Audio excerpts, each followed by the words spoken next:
Jeff King. I'm Andy Erickson. This is not another shooting show. We go to... Fuck. I completely forgot to open the story.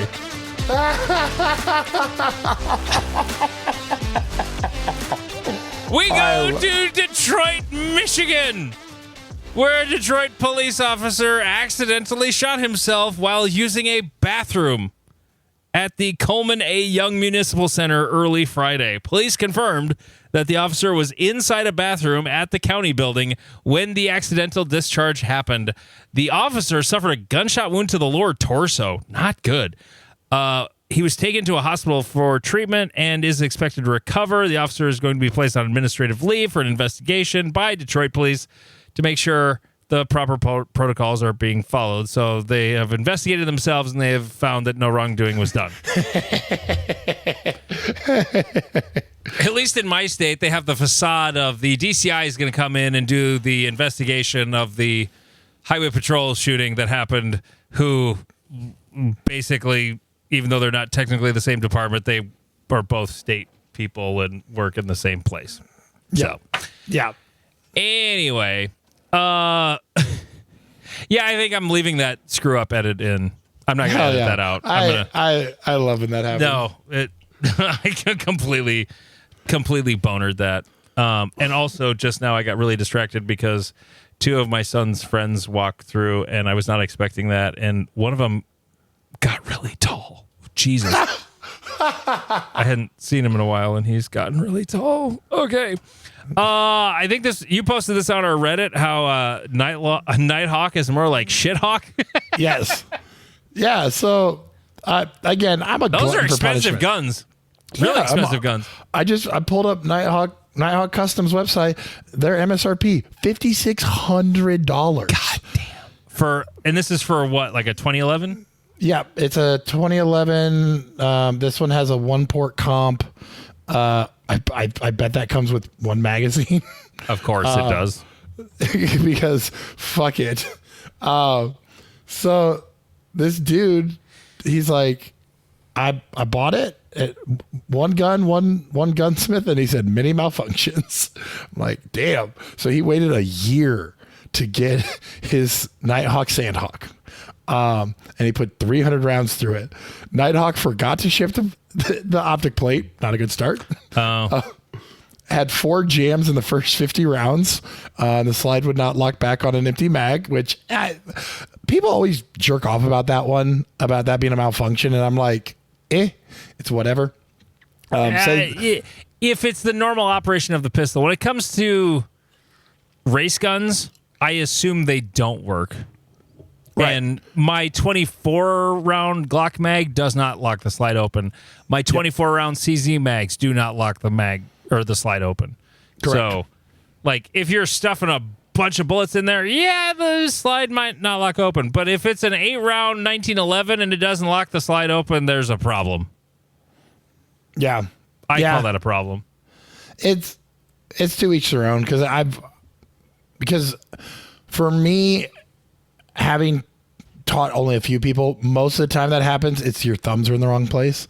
I had a guy in my permit class the other day who he had, what the hell?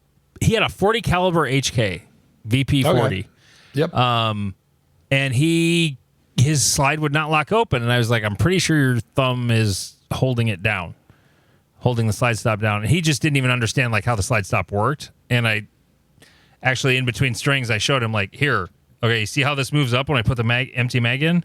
He's like, oh, and then it's like the light bulb went off. He's like, oh, I'm totally doing that. Okay.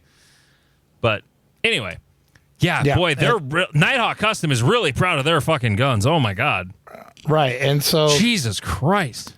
And this dude, like, he daily carries a P365 with a Zev slide, which is already shit. Sorry, I'm not a Zev fan. I like their Glock firing pin. That's about it. Yeah. This dude apparently was buying the Sandhawk to replace the 365. I don't really understand that. But according to him, in just the 300 rounds he fired, he's had like a dozen jams, which whatever. And then he says that the holster is already starting to wear the finish off of it in 300 rounds of fire. So that's not good. No. And then they apparently ship a holster with it, something Southern Trappers holster. He says it deforms when pressing up against the body and causing so much tightness the gun is next to impossible to draw. Like, Jesus. And finally, he says his friend bought a Nighthawk Counselor and that the gun has jammed on her multiple times and her instructor told her to ship it back to Nighthawk. You're like, for $5,500, I expect that gun to work out of the box. Like, and if it doesn't work out of the box, it should be giving me a blowjob. Right. Like, Nighthawk should be giving me money to keep the gun. Is Nighthawk the new Kimber? And Kimber's the new Nighthawk? Because, like, the comment section on this, like, the first most upvoted one said, I sold mine, absolutely not worth it. Cerakote on a pistol that expensive is stupid. Yeah. And next one is, I like Nighthawk, but they're known for this. What do you mean they're known for a $5,000 pistol not working? Like, how are you still a company if you're... Oh my God. That scared the fucking shit out of me. Okay, Kimber's website, if you go to kimber.com, they have like sound that plays right away. And no one heard that, but I heard it in my headphones and I was like, what's going on? Like, I thought it was something in my son's room. Like, what the fuck is that? It was like... You're about to run... You about to run out there, shit out of me. About to run out there, dicks out. Yeah, exactly. Yeah. I was about to John Correa my balls out. Just straight Pooh Bear in it. Yeah. But it was just one of those... I made the joke on our Reddit. But that, I have to say, I had to Google Pooh Bear in it. I did not know what that meant when you said it in the last episode, so I Googled it. So I'm like, oh, okay. But hopefully when I finally get my Taxport 2s from Vince, that they shall work.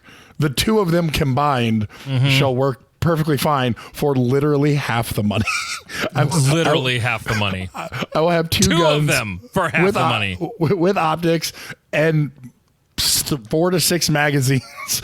And for half the fucking money. 2011 people, I don't understand you when the Shadow 2 and the Taxport exist. I don't understand you in any way, shape, or form. No. But now having said that, I agree with you to a point. I have owned a TSOS 1911 now for like 6 months. Right, and you put 78 rounds through it? I just put another 10 rounds through it, or no, 20 rounds through it just the other day. Because I shot 8 through the nickel-plated sissy pistol, and then I shot whatever was left in the box. I think I had like a little over 20 rounds, so it got another like 12, 13 rounds through it the other day. Yesterday. So we're up to somewhere in the neighborhood of 75, 80 rounds through the TSOS 1911. Had the first malfunction. YouTuber. Oh no. However, it could have been me because I was shooting strong hand. And it's possible, at least according to Nick on our group chat, it's possible I was limp wristing it, I suppose. Whether or not it was, I don't know. It was either that or the New Republic ammo I got from Target Sports USA. But anyway, I've literally bought 2 boxes of 45 ammo and all but 8. So I can actually do this math because all but 8 rounds went through my 1911. So that would be 92. 92. I've got 92 rounds through it, and one malfunction that might have been induced by me. Now, what I was defending about 1911s in general is that even like Robert Olson, who lives in my town, he runs the Sioux Falls Practical Shooters Club, and he used to shoot single stack hard. Like when we went to nationals in 21, he was shooting single stack down there, and so he's like he knows his 1911s, and I handed him that gun and told him to dry fire it, and I go ahead, dry fire. And he's like, wow, for a $360 pistol, that's really good. Like, it's got a little bit of a creep in it, but for a guy who's used to shooting Glocks, though, it's fucking money. Right. Like, it shoots just fine. The sights suck. You know, it's got a really narrow beaver tail that kind of hurts because it's a M1911A1, government model. Basically a reproduction of the World War II 1911. But hey, they are good shooting guns. I shot in the last Patreon episode. I mentioned I shot my buddy's Sig 2K11, or no, that's the Kimber, the P211. Yep. Boy, that I didn't like that it gave me wood, but it gave me wood when I shot that gun. Like, it was so fucking easily shootable. Right. But was it $1,000 more shootable than my TAC Sport? No. Right. That's the big difference. But I did like it a lot. It was very nice to shoot. Right. And there's a part of me that does understand about having a 1911. I've owned a 1911. I didn't hate it, but again, my brain is in the USPA mindset of, if I cannot shoot USPA with it, then it is not for me. A 2011 though would fit your big fat ass hands right really well. But then it wouldn't be the Lord's pistol. But again, to get in, the cheapest one I can get is Israeli, the Bull Armory, and I just don't. Those are cheaper than because like the Kimber's like around $2,000. I think Bull Armory is like 1,600. Oh, really? Let me see. But the availability of those is kind of sketchy. Yeah. The availability shit, and all of their stuff is proprietary, which is annoying. Oh, that sucks too. Yeah. So because if you go to like, they have their own specific magazines. So yeah, you can that's their 1911. Well, that's so. I'm looking at Gunbroker Kimber 2K11, and they have a couple of different versions of it, like the bougie, like gold finished magwell and slide. Like, that's $2,400. Here's one for $2,100 that's like that. But like the more normal looking one, they're all sub $2,000. Yeah. Like every listing I'm looking at except for Scottsdale Tactical. What the fuck? Why are you asking that much for that gun? That's dumb. Yeah. Oh, speaking of how wonderful Shadow 2s are, a guy in my class yesterday had a Shadow 2. It's the Shadow 2 Carry. So it's got the decocker, like the SPO1 tactical decocker on it. Yep. And his gun, it's very new. Very, very, very new. I don't know how many rounds he's got through it, but it has at least 100 through it now. And it was actually malfunctioning. When the slide was closing, it was like the mouth of the case was getting hung up at the end of the feed ramp. Yep. Oh, you're familiar with this? So with the smaller guns, they need to be super well lubed and a little broken in. This thing had enough lube on it to fuck an entire cast of a porno movie. So like, he had over-oiled it. Okay, interesting. Like, this thing was dripping with lube. Interesting, because I know the smaller guns have more issues. There was another issue I found, though, just looking at it, and I told him, like, here's what your options are going to be, because he bought his Shields. Shields is going to, like, just send it back to CZ. Because they don't have a gunsmith at my Shields anymore, because he retired and they didn't want to hire a new one. The other option is to take it to the other gunsmith in town, and Robert and I found some shiny metal in spots where it did not make sense. I'm no gunsmith, but I did fit the barrel for my TAC Sport, and there was weird markings on the face of the barrel, to the left of the chamber. Yep. Like, it was peening on the breech face of the slide. Okay. So it was making marks there. And then, like, the left edge of the... Oh, I can't believe I didn't tell him... Oh, I'm going to get a hold of him and tell him to send it to Vince. It'll take longer than bringing it... Well, he can take it to Gary's here in town and see if they can fix it. And if they can't fix it, then I'll have him send it to Vince. But there was some shiny metal on the left, like, a little more than the left quarter of the chamber. Like, right where breech face becomes chamber. Yep. That metal was shiny. The finish had been beaten off. No, interesting. So, Yeah, there was. I don't think it's indicative of that gun generally, but that one, the barrel wasn't quite fitted all the way. Yeah, yeah, and it needed a little more work. They've definitely not had the smoothest rollout with them. Like I've heard of this problem, but yeah, it sounds like clean up the barrel and. It'll be fine once that's cleaned up. It's just it was the weirdest malfunction I've ever seen because as I was playing when it locked up on him, I was like trying to just without a round in there closing the slide and you could feel it. There was something grinding like at about that exact same point. So I don't know if it was even catching on the mouth of the case or if it just looked like it. I don't know, but I mean, I'm sure CZ would take care of it if he sent it back to him, but I'm of the mind where I don't ever want to send my pistol back to the manufacturer because that's going to take too fucking long.